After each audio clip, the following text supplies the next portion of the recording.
আল্লাহ রাব্বুল আলামিনের কাছে আমাদের লাখ লাখ শুকর যে আল্লাহ রাব্বুল আলামিন আমাদেরকে দুনিয়ার বুকে প্রেরণ করেছেন একমাত্র আল্লাহ তাআলার ইবাদতের জন্য। আল্লাহ রাব্বুল আলামিন কালামে পাকের ভিতরে বলেন, ওমা খলাকতুল জিন্না ওয়াল ইনসা ইল্লা লিয়াবুদুন। আমি একমাত্র মানুষ জাতিকে এবং জিন জাতিকে তৈরি করেছি আমার ইবাদতের জন্য, আর কোনো কিছুর জন্য নয়। এখন আল্লাহ রাব্বুল আলামিনের ইবাদতের ভিতরে আমাদের কী কী লিপ্ত রয়েছে। আমরা শুধু ইবাদতের ভিতরে নামাজ পড়তেছি, আমরা ইবাদতের ভিতরে রোজা রাখতেছি, আমরা ইবাদতের ভিতরে হজ করতেছি, আমরা ইবাদতের ভিতরে যাকাত দিতেছি, ইত্যাদি ইত্যাদির ভিতরে রয়েছে। কিন্তু আরও যে আমাদের কাছে ইবাদত রয়েছে, দুনিয়া বুকে মানুষের সঙ্গে আমাদের সদ্ব্যবহার করা, পরাপরতির দিকে আমাদের লক্ষ্য রাখা, এলাকার দিকে লক্ষ্য রাখা, কোথায় পথঘাট রাস্তায় আমাদের বিনষ্ট হয়ে যাচ্ছে সেদিকে আমাদের লক্ষ্য রাখা, সন্ত্রাস, মাদক, মানুষ, এই সমস্ত জিনিসগুলোতে লিপ্ত রয়েছে। এর থেকে আমাদের মানুষদেরকে ঠেকানো কোরআনের ভিতরে আছে, তা'মুরুনা বিল মা'রুফ ওয়া তানহাউনা আনিল মুনকার, সৎ কাজে আদেশ করো, অসৎ কাজে নিষেধ করো। এই সৎ কাজগুলো যেটা আছে, আমরা কোনো নাশকতা করিব না, আমরা কারোর সঙ্গে কোনো মারামারি কাটাকাটি করিব না, আমাদের নিজেদের আইন আমাদের নিজেদের হাতে তুলে নেব না। আল্লাহ রাব্বুল আলামিন কালামে পাকের ভিতরে বলেছেন যে নিজেদের আইন নিজেদের হাতে তুলে নেওয়া সঠিক হবে না। যেই জমানায় যেই রাজা বাচ্চা থাকবে তাদের মাধ্যমেই আমাদের জিনিসগুলো ফাইসলা করিতে হবে। আজ আমরা মারামারি কাটাকাটি রাহাজানি যে সমস্ত জিনিস করতেছি, এই সমস্ত কোরআন হাদিসের ভিতরে লিপ্ত নয়। এর থেকে আমাদের হেফাজত থাকতে হবে।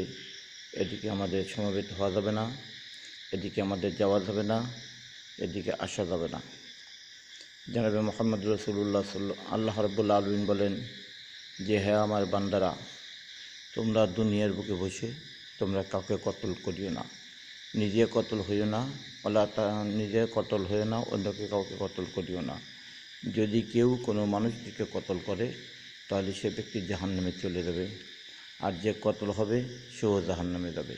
কিন্তু যারা ইসলামিক কাজে মারামারি করে ইসলামিক কাজে কালেমার জন্য গলা কাটায় দেবে, শহীদ হবে, তাহলে তারা শহীদে মৃত্যুবরণ করবে, নচেৎ তাদেরকে মৃত্যুবরণ বলা, শহীদ বলা যাবে না।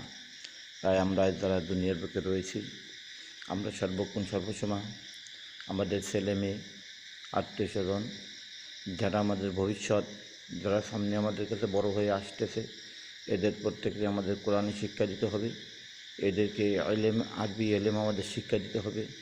যেহেতু রাসূলুল্লাহ সাল্লাল্লাহু আলাইহি ওয়াসাল্লাম বলেছেন, খায়রুকুম মান তাআল্লামাল কোরআন ওয়া আল্লামা। দুনিয়ার বুকে যে ইলমে দিন শিক্ষা করলো অথবা অপরকে ইলমে দিন শিক্ষা দিল, সেই ব্যক্তি সবচাইতে অতি উত্তম। ইলমে দিন বলতে আমরা বোঝাই আমাদের কালিমা, আমাদের রাসূলুল্লাহ সাল্লাল্লাহু আলাইহি ওয়াসাল্লামের আদর্শ এবং তরিকা। জনাবে মুহাম্মদ রাসূলুল্লাহ সাল্লাল্লাহু আলাইহি ওয়াসাল্লাম কখনো মারামারি কাটাকাটি, হানাহানি, রাহাজানি, এই সমস্ত জিনিস কখনো রাসূলুল্লাহ সাল্লাল্লাহু আলাইহি ওয়াসাল্লাম পছন্দ করেননি। এখনও তাঁর উম্মতদেরকে রাসূলুল্লাহ সাল্লাল্লাহু আলাইহি ওয়াসাল্লাম ঘোষণায় ঘোষিত করে গেছে, হে আমার উম্মতরা, তোমরা কখনো মারামারি কাটাকাটি, ফিতনা ফ্যাসাদ, রাহাজানি ইত্যাদির ভিতরে কখনো লিপ্ত থাকিবে না।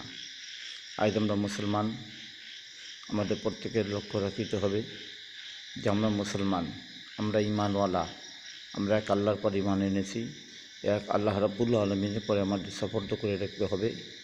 যেহেতু আজ আমরা দুনিয়ার বুকে আছি, কাল থাকবো না, দুনিয়ার থেকে আপনার আমার একদিন ইন্তেকাল করতে হবে, গভীর কবরে যাইতে হবে, কবরের ভিতরে হিসাব নিকাশ হবে, কবরের ভিতর থেকে উঠে আবার হাসরের ময়দানে যাইতে হবে। হাসরের ময়দান থেকে লাস্টে হিসাব করে আপনার আমার জন্য হয় জান্নাত হবে আর নয় জাহান্নাম হবে। যদি জান্নাত হয় তাহলে মাশাআল্লাহ, আলহামদুলিল্লাহ, ভালো, আর যদি জাহান্নাম হয় তাহলে আপনার আমার কষ্টের কোনো সীমানা নেই। আল্লাহ রাব্বুল আলামিন আমাদের প্রত্যেকে আমাদের নিজেদেরকে নেক আমল করে জান্নাতে যাওয়ার তৌফিক দান করুক।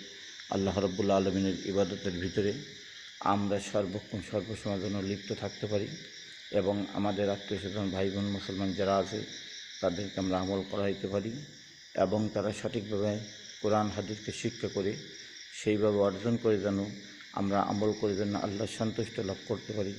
আল্লাহ রাব্বুল আলামিন আমাদের তৌফিক দান করুক, আমিন।